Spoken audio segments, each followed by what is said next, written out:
Welcome back to Don't Ask When. This is episode number 6. Today we're talking logistics. We're going to go over some Q&A, but first let's get things started with a brief update.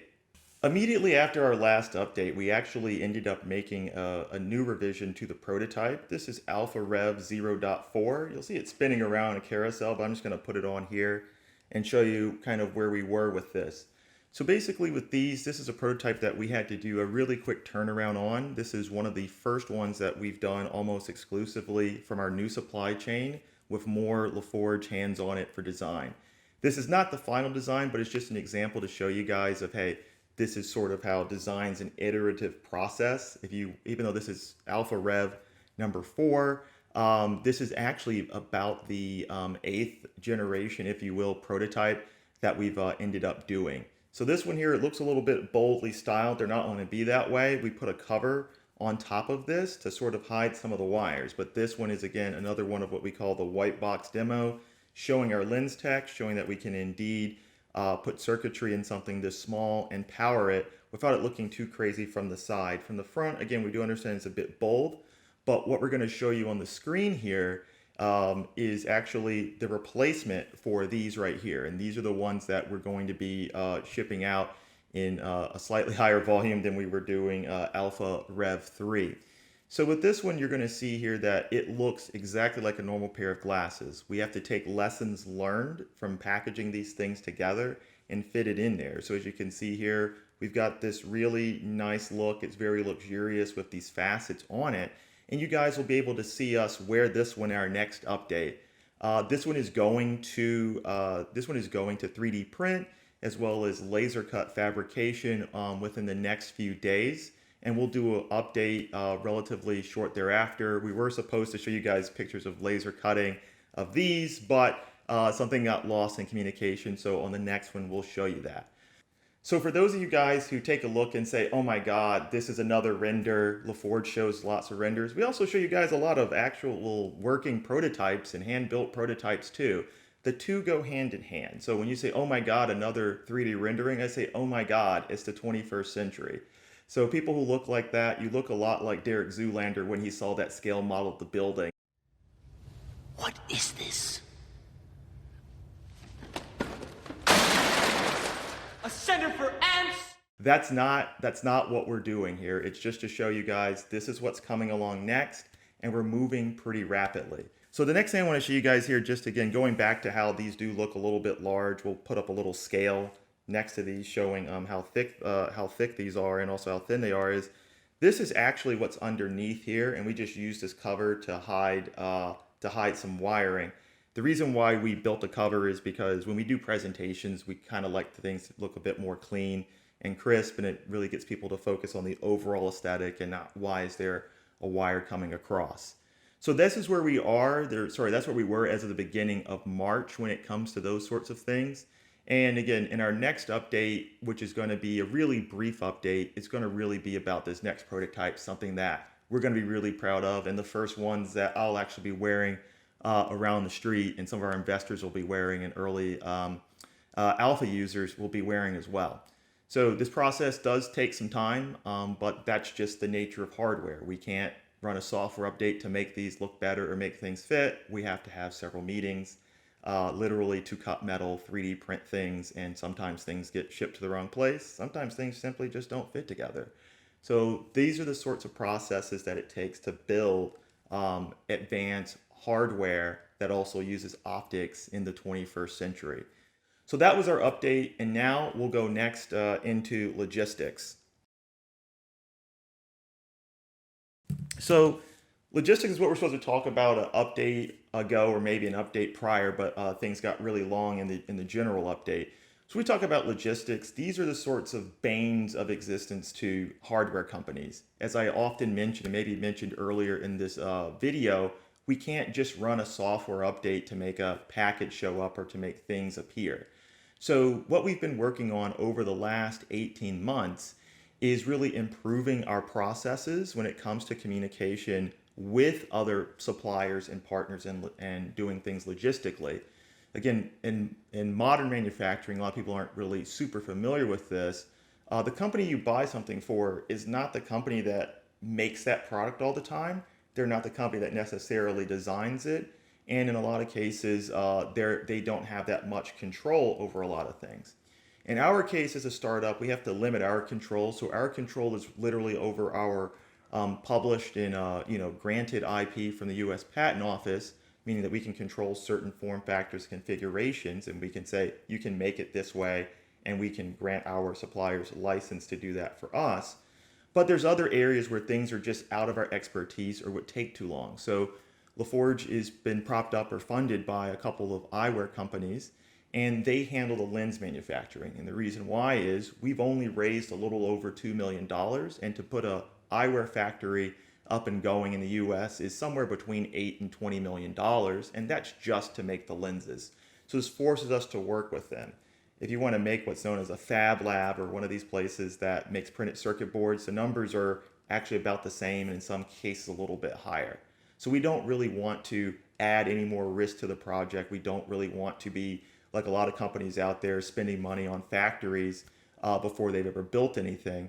What we're really about is just sort of being very conservative, and we're only taking risk in certain directions. So with that long intro, let's really get into logistics. So in order to better understand what's going on with logistics, rather than me just calling out nations and regions and stuff like that, I just made a map for everyone. So as you can see here, we had electronics coming from Asia, in this case mainland China, going over into Italy for assembly into the frames. Then we were having lens molds made in Mexico, and those are going to be shipped over to Korea to make lenses with the raw materials that were sourced from Japan, as you can see. From there, those frame components, in this case, the frame components, this is frames and the electronics put together, would then go to South Korea. And then from there, we would then take some of those and put them in different fulfillment centers for different regions to be shipped across the earth. And so basically, keeping things kind of local as we had it, we had another sort of partnership where we could take things and ship them into Germany, and basically do all our distribution in Europe from that location. We were then going to take the onus here in the US, where a bulk of the orders were going to be coming from, and we were going to handle logistics ourselves, and anything else that was in Asia, East Asia, Southeast Asia, that was going to be handled from Korea. We deviated from this plan. One is many people who received the sort of, not the, well, some people who received the alpha eyewear, but for the most part, people who received the sort of lock-in eyewear, you know that it took us a while to get those out. We were encountering a lot of just growing pains and problems, and we actually ended up redoing our processes several times, improving it each time, and also getting a better handle on what happens when people move, they didn't tell us, and the item's already shipped. So this is why we started to deviate from this, because we realized that we were running into some problems with some of these suppliers not able to hit certain quality metrics. We were also running into, not I won't say issues with duties, but people who were not realizing that they had to pay those duties. So in some of these cases, we were just eating the duties ourselves. But we also realized that we needed to come up with a slightly more organized way to ship it, because in this plan, if one supplier didn't work out, the whole thing would really grind to a halt in a hurry. So we revised that plan, and we basically said, let's bring some things closer to home. So here we are in Southern California. The frame materials would come from San Diego area. We would then take some of the assembled electronics, in this case now coming from Northern California. And of course, I won't necessarily want to call them raw materials, but the little electronic parts or electronic components were still coming from China, but we were just assembling them here. And again, nothing really changed with the lenses, though we were starting to source the lens molds from another partner of ours, because we were having continued quality issues with one of our suppliers in Mexico, to the point where we just had to end ties with them. So from there, we would then ship the frame components. So every time you see frame components, this means the electronics and the frames are being shipped. And again, this looks very similar to what was going on before that. There are no major changes there. And then we would then have those things shipped here. And then we were using the US as our launching point to ship to a variety of different areas. So in this case, we weren't using the partnership in Europe, because in our case, we weren't getting that many sales from Europe as a percentage anyway.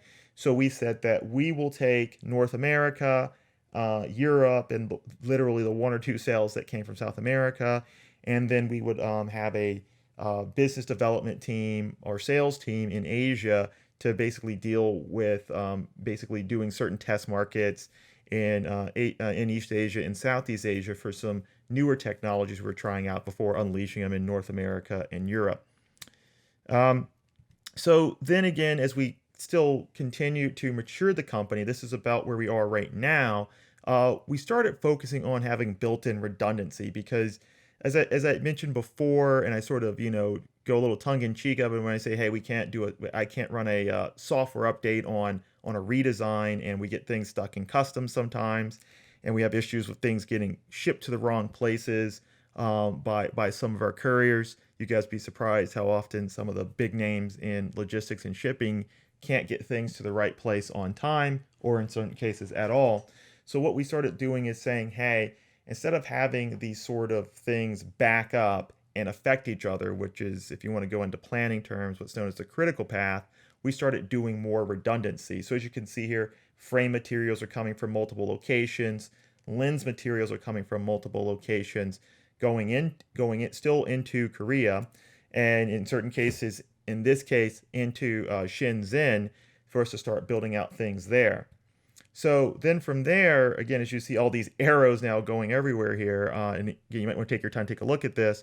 What we were then saying is the frames with the assembled electronics would then be shipped to a few locations. Some would go to Korea, some would go to another partner in Southeast Asia, and then we also have an alternate plan, believe it or not, to do it in Las Vegas. But this is just, that one's more so as a, not really a backup, but a contingency in the event that we need to scale a bit faster in the US. We could actually send some stuff over here and then actually put the prescriptions in stateside rather than doing it in Asia. Uh, Going on to the next one here, you can see that what we're showing in this last crazy slide here is basically, again, these final components going to their particular fulfillment locations. But as we go into this last one here, we even built in redundancy there one more time. And so with the redundancy part going in on the current plan, it gave us the ability to use China in this case to ship to East Asia as we had been kind of doing before. So we moved that from Korea now to China.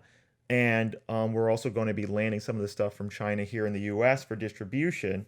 But as you can see here, we have the ability to not only ship from the United States into the rest of North America and Europe, independently of Asia, we now have the ability for some things to be going on in the United States to backfill into Asia and vice versa. So this is really about us as we go forward after we finish out this fundraise and building out one or two more things here.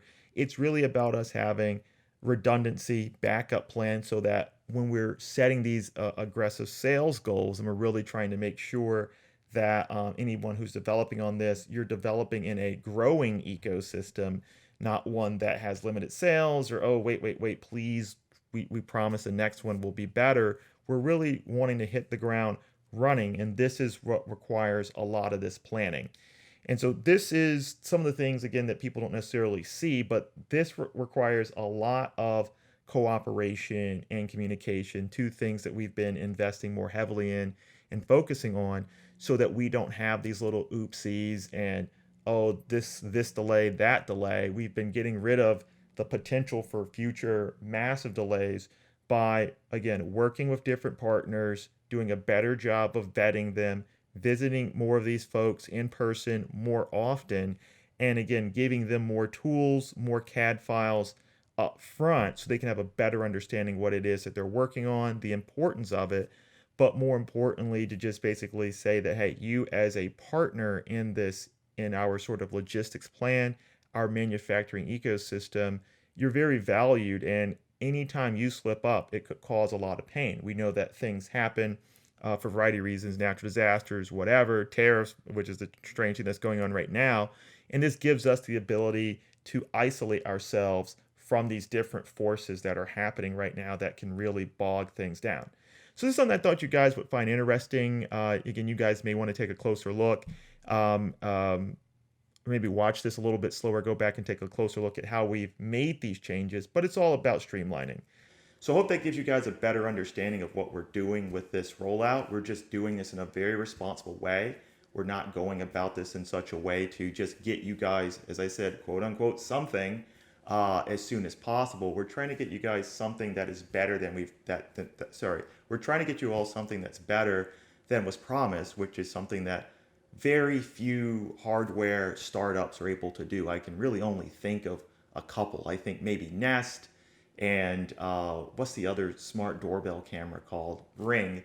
Nest and Ring are about the two leaders at actually being able to achieve products that are better than what they had promised at their early stages, and we're working very hard to do that.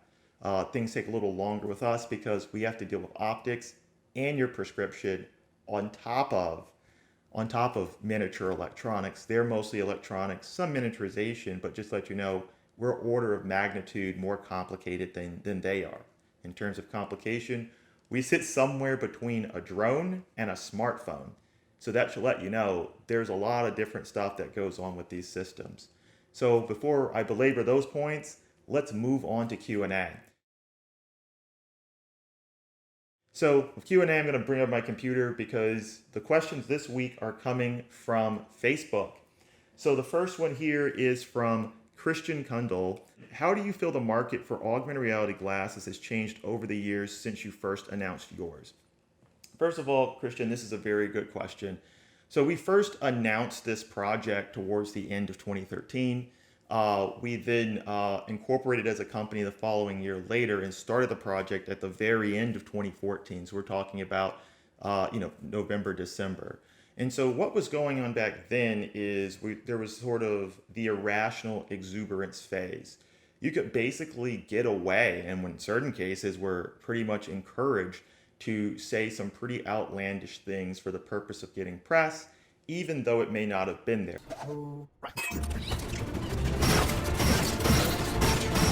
Because people in the press had the confidence, or I'll say really they were just in a drought for content, if we're going to be totally candid about it, about what is the future going to bring. And it was pretty clear that, hey, it's either going to come from someone big like Google or maybe someone smaller. So Google basically came out there with glass. It looked like a turd. A lot of people didn't like it. People were getting punched in the face. So after that, there was the sort of theory was maybe the reason people didn't buy these was not because they were butt ugly and expensive. And I mean, this is from the investor perspective. These are things I've literally heard from investors. It's not because they were butt ugly and they were expensive. It's because the glasses didn't offer enough value for that price point. I literally was pitching investors at that time on saying, hey, the problem is they're ugly and they're too expensive. I would show them data from the U.S. Vision Council, which is the it's international. The U.S. is basically trade organization for eyewear, saying that, hey, Google Glass is 5 to 6 sigmas out of the norm. And I say sigmas mean multiple times out of the normal distribution for the price of eyewear. That's not going to have a huge market. So what's going on then around that time is that people were starting to flood augmented reality with things that had higher and higher fidelity or more and more content. So that's why you see things like Magic Leap. That's why you saw what was going on with Meta and what was the other one? Avegant as well. People were going more immersive and people were going more and more up market, even though the previous market was so small and frustrating and a little confusing already.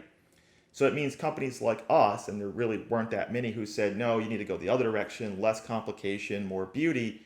We were the ones that looked really weird and out of place. Again, to investors. The way investors think and the way that you and I think are completely different. And at that point, I mean, I was in my mid-20s getting going on this. I was like 25, 26.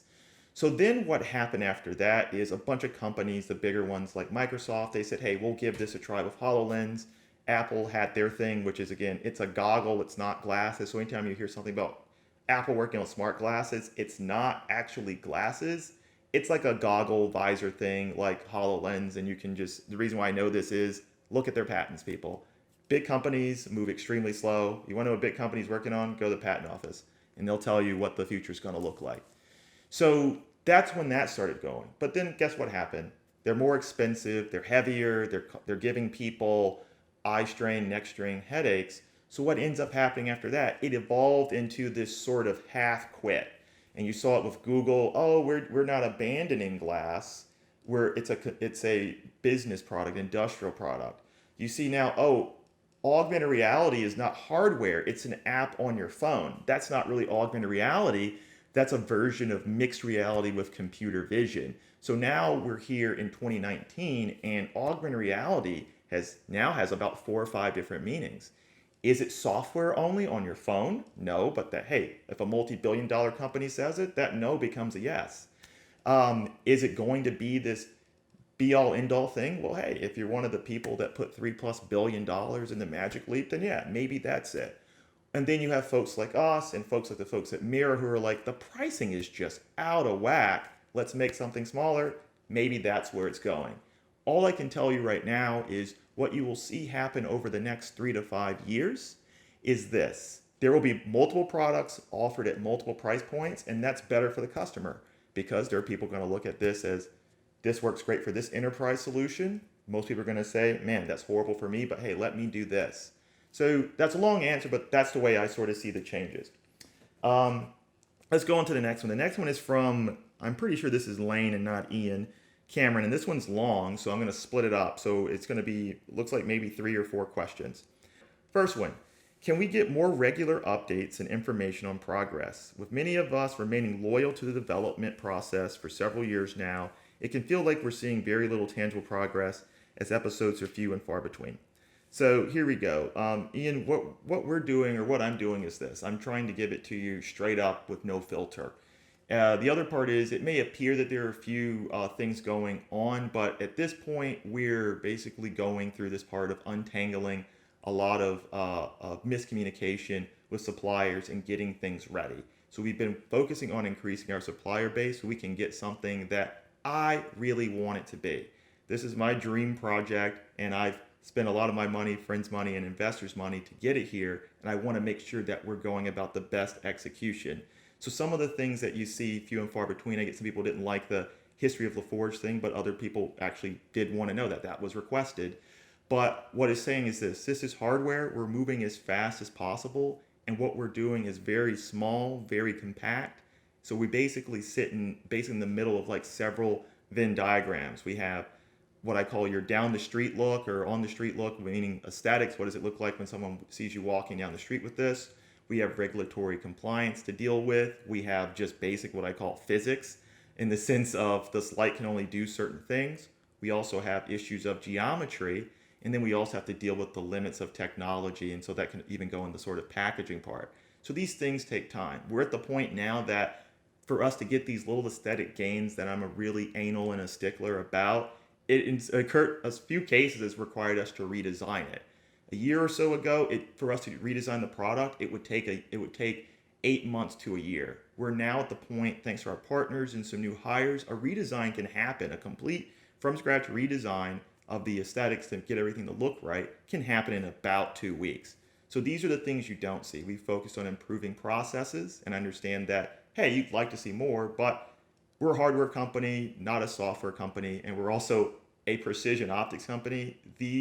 We're moving really fast. I'll put it that way. So I'll say I do understand that, hey, you're not seeing this much difference from that, but just look at, we provide a render, we make a 3D print that's functional. People email me and call me, hey, Corey, I want to do a demo because, hey, we think, hey, maybe there's something a little goofy going on with your company. They come in and see and they go, oh, wow, that's actually really cool. There's a bunch of stuff you're not telling people on camera about the capability and these optics. And I was like, yeah, it's really hard to explain to people without a background in physics. So I'm doing the best I can, and I'm trying to improve. The next one here, would a PR manager would be a wise investment to continue to keep your backers in the loop? Again, as I started I don't want to use a PR manager for these updates. I want you to get it completely from me. It's like these updates for me are on YouTube, or sort of like Elon Musk on Twitter, except for I'm not as offensive as he can be on Twitter. So what I'm saying is, this is my way of giving it straight to you. When it comes to PR, we look at PR as more of a tool to counter other companies that use PR. Basically, we look at PR a little differently. It's really to tell a story that we want to tell. We're not using PR as an advertisement tool. I know you didn't say that, but that's what some people think. Advertisement and PR are different. But I do understand saying, hey, well, Corey, maybe you're saying, Corey, you're taking on too much. But this is something that I want to do. I want to talk directly to the backers and whoever else is willing to listen. So that's why we're not going the PR route. So here's Lane's next question. With Focals by North hitting the market in a limited release, is there an increased danger of missing the boat on the AR market in glasses format? Development schedules slip, but it is my understanding that LaForge have gathered other significant corporate backers over the years who presumably have a reasonable stake in the game. I don't believe, when it comes to North, I don't believe, or anyone else out there, I don't think that there's a danger of missing the boat. I'm a stone cold capitalist, so I believe that more options actually benefit the consumer. And particularly when it comes to hardware, it's very difficult for someone to run away with it. And the reason why is, with a lot of hardware, you have to build out your own infrastructure. And by infrastructure, it's not just cloud infrastructure, it's sales, it's retail, it's distribution, it's reverse logistics, meaning returns, it's customer service. It's a lot more difficult than if you're, for instance, a company like Facebook or Google. When they first got started, they're basically, a little faceless, in the sense of, like, if you have a problem with them, well, Jesus, millions of people probably are having that same issue, and you may never get a reply and the problem's fixed, or you just may never get a reply and the problem's there. So with us in hardware, things take a little bit longer. This is also why investors don't really like hardware startups, because it's not really clear for a very long time if they're going to win or lose. And it's not totally clear or obvious, or even a lot of cases logical, why one company won and another company lost. So when it comes to North is having some issues of their own when it comes to the Canadian government wanting some money back. That's going to slow them down a little bit. But they do have a ton of money, and they've had a ton of money for some time. But I do think that as they go into their next iteration of eyewear, which is going to be camera based, they're probably doing some interesting stuff with AI or AR coming up, maybe the end of this year, maybe early next year. It kind of depends. We'll have to see. As far as with us, there's nothing that's coming out that's going to make us deviate from our plans. We stopped doing that, looking at what others are doing and making changes a couple years ago, because as the first person, their question pointed out, things have changed a lot and they change very quickly. So with us, we look at it as, we don't want to be the first to market. They are not the first to market. I don't think we're going to miss the boat. I think that the way to look at it is, if there is a place or destination for people to go to and it's popular, there will be multiple boats there. And our goal is to, get on one of those boats with our sort of strategy. And the last question from you is, will we see LaForge turning into a faceless OEM, and any backer promised hardware released as a very limited run before disappearing into the OEM market? I will let you know that it is not my intention for, at least I'll say over the next 4 years, probably longer, to see LaForge go into any sort of manufacturing. And it's because the upfront capital required to do that is relatively significant. We are a startup. I know people think, oh, startups, you guys can easily raise money. It's not that easy. A lot of the money's at the top, not down here at the bottom towards the middle, which is kind of where LaForge is. We're just going into Series A. The other reason why is that it ties up a lot of capital. If you go into manufacturing, you have to hold a lot of inventory. You have to buy a lot of equipment. You have to train a lot of people. And that's just to make something. That's before you even sold anything.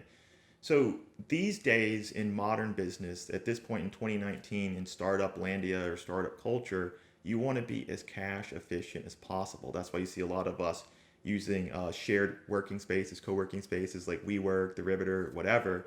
It's because that's the demand. People want, when I say people again, investors want us to be very cash efficient, and us going that route's not the case. Will we be basically wanting to represent other brands? Yeah, that's the goal, but the goal is to say because of the relationships we have with other ODMs, original design manufacturers, um, we're going to leverage those so that other companies don't have to. And because of our IP position, we're confident that we can sit there and provide them value. We can double their revenue for some of the luxury eyewear marks. But first, we have to prove that out with LaForge Optical as a brand. And again, Lane, and again, I really do hope I'm pronouncing your first name correctly. I really do appreciate those questions. Those are very good questions. And with that, here is the end of update number 6. We look to basically give you guys an update really, really soon for what we showed you guys in the earlier 360 renders. And I hope you guys have a good summer. Thanks, and we'll still be in touch.